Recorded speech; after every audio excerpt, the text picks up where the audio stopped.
नमस्कार, मैं मीत सेठी और आप देख रहे हैं मीत सेठी 786 चैनल। दोस्तों, आज मैं एक ऐसे कपल के बारे में आपसे एक छोटी सी स्टोरी शेयर करूंगी जो पूरी तरह से प्यार में डूबे हुए थे और अचानक से उनकी लाइफ में ऐसा क्या हुआ कि जिसके द्वारा वो ये जान पाए कि वो ट्विन फ्लेम जर्नी में हैं, क्योंकि इससे पहले वो सिर्फ एक नॉर्मल लाइफ में थे और उनका प्रेम अमर हो गया इसके बाद। तो दोस्तों, दोनों कपल्स में से जो एक था उसकी डेथ हो जाती है। केवल 3 दिन के बाद ही वो अपनी प्रेमिका के संपर्क में आ जाता है, क्योंकि उसकी प्रेमिका उसके जाने के बाद इतनी बुरी तरह से टूट जाती है कि वो उस सदमे को सह नहीं पाती और उसको इस तरह से गिरता हुआ देखकर जो उसका दूसरा साथी जिसकी डेथ हो गई थी वो उसके संपर्क में आता है और उसे अपने घर के पीछे तलाशी लेने को कहता है। वो उसे बार बार बहुत से इंडिकेशंस देता है, मैसेज देता है और अपनी जो उसके अपने वाइब्रेशंस के द्वारा और अपनी टेलीपैथी के द्वारा उसको ये बताता है कि वो एक मेटल डिटेक्टर भी लेकर आए। और ये सारी बातचीत वो टेलीपैथी के रूप में कर रहा था और उसको ये भी बताता है कि वहाँ पर कुछ आपको कीमती मिलने वाला है। और उसकी जो प्रेमिका थी वो इस बात को बहुत गहराई से लेती है। वो अपने पास आने वाली हर टेलीपैथी के थ्रू मैसेज को रिसीव करती है, उसकी वाइब्रेशंस के साथ वो जुड़ जाती है और जहाँ पर वो उसको खोजने के लिए कह रहा था वो वहाँ पर जाकर जगह की खुदाई करना शुरू कर देती है। और जब वो वहाँ पर खुदाई करती है तो उसको वहाँ पर यिन यांग की एक तस्वीर मेटल के रूप में मिलती है। तो ये तस्वीर आप जानते हैं ना दोस्तों कि ट्विन फ्लेम की ही एक साइन है। और ये जो यिन यांग की तस्वीर होती है ये 7 इंच तक धरती में दबी हुई थी, ये भी उसको टेलीपैथी से ही पता चलता है। इस कलाकृति में उसको पता लगता है कि वो जुड़वा लो की एक जर्नी में चल रही है। तो वो इस प्रतीक को और गहराई से देखती है, समझती है और इसी प्रतीक के द्वारा उसका जो प्रेमी था वो प्रेमिका को ये समझाता है कि उनका प्रेम एक बहुत बड़ी जर्नी पर है और वो इसके लिए उसको और मार्ग दिखाता रहेगा और उसके साथ हमेशा जुड़ा रहेगा, वो उसको गाइड करता रहेगा। अब ये सब होने के बाद उसने जो अपने घर के पीछे खुदाई की थी उसको ठीक करने के लिए वो अपने पड़ोस के एक नौकर को बुलाती है और उस नौकर के घर आते ही वो नौकर अपनी जेब में से एक हीरे की अंगूठी निकाल कर उसको दिखाने लगता है।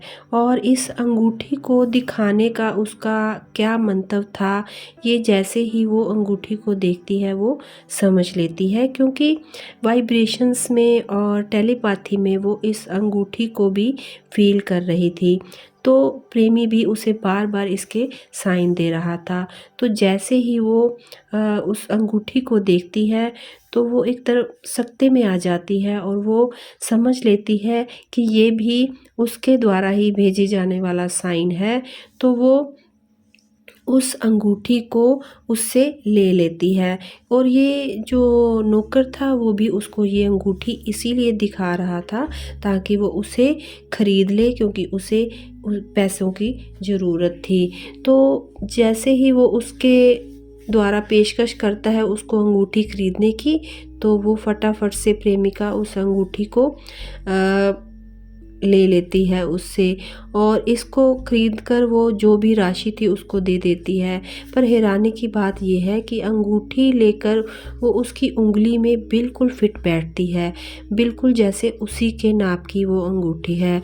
और कुछ टाइम के बाद उसको पता चलता है कि जिसे वो तस्वीर समझ रही है वो एक ताबीज़ है जो कि गुरु के द्वारा मार्गदर्शन के लिए अपने शिष्य को दिया जाता है, वो उसको किसी के द्वारा पता चलता है। तो ये एक तरह से एक अबंडेंस का रूप था उसके लिए, एकता का प्रतीक था, रोशनी का प्रतीक था। तो प्रेमिका के द्वारा ये ताबीज़ अपने गले में डाल लिया जाता है और अंगूठी अपनी उंगली में पहन ली जाती है और वो महसूस करने लगती है कि उसकी जो जुड़वां लो है उससे उसकी शादी हो गई है। वो अपनी जो जुड़वां लो के साथ एक रूपता फील करती है। उसको वो ताबीज़ और वो अंगूठी पहनकर लगता है कि वो उसके साथ हर पल उसके साथ उसकी जुड़वां लो है। तो प्यार से वो पूरी तरह भर जाती है। उसे समझ आता है कि शरीरों का मिलन तो कुछ भी नहीं है। वो जिस मिलन को फ़ील करती है वो हर मिलन से ऊपर है। उसे पूरी तरह से वो जो अंगूठी है और ताबीज़ है प्रेम से भर देता है और ये प्रेम उसको अनकंडीशनल लव में डुबो देता है। और अब वो जो समय समय पर उसको मार्ग दिखाने लगता है उसका ट्विन फ्लेम, जो उसको छोड़कर चला गया है, जिसकी डेथ हो गई है। वो उसको हर पल आगे बढ़ने का एक तरह से साइन देता है, उसको हमेशा मैसेज देता है और उसकी आत्मा हर पल उसके आस-पास रहती है। तो उसकी वाइब्स भी उससे पूरी तरह मिल जाती हैं और उसे समझ आता है कि वो जो कुछ भी है वो सब उसके लिए लाइफ में आगे बढ़ने के लिए है। वो इस धरती पर बहुत बड़ा कुछ करने के लिए आई है। वो अपने प्रेमी यानी अपनी ट्विन फ्लेम को अपना मार्गदर्शक मान लेती है और उसके द्वारा बताए जाने वाले हर मार्ग पर वो चलने लगती है। तो अब यहाँ पर जो उसका बहुत बड़ा पर्पस था इस लाइफ में आकर पूरा करने का, वो उसे पूरा करने में लग जाती है। वो हर पल प्रेम से भरी हुई अपने पथ पर अग्रसर है और वो आगे बढ़ रही है ताकि वो अपने जो लाइफ के पर्पस हैं उसको पूरा करे और अपनी ट्विन के पास पहुंच जाए। तो दोस्तों ये जो स्टोरी है इसको सुनाने का मेरा ये कारण था कि यहाँ पर शरीरों का कोई भी लेना देना नहीं है। ट्विन फ्लेम की जर्नी ज़रूरी नहीं है कि आप शारीरिक रूप में मिलेंगे तभी पूर्ण होगी। ये जर्नी है आपकी वाइब से जुड़ने की, आपकी आत्मा से जुड़ने की। तो कोशिश करें कि इस जर्नी को डीपली समझें, इस प्यार को समझें, अनकंडीशनल लव से जुड़ें और इस जर्नी पर आगे बढ़ते रहें।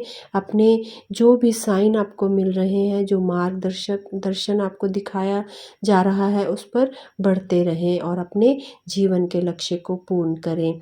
तो इसी के साथ मैं अपनी वाणी को विराम देती हूँ और जब तक मैं अपनी नेक्स्ट वीडियो लेकर आती हूँ, आप सब ध्यान में रहें, आनंद में रहें, अपनों में रहें, अपनों के साथ रहें, खुश रहें, खुशहाल रहें। मिलती हूँ जल्दी ही। धन्यवाद।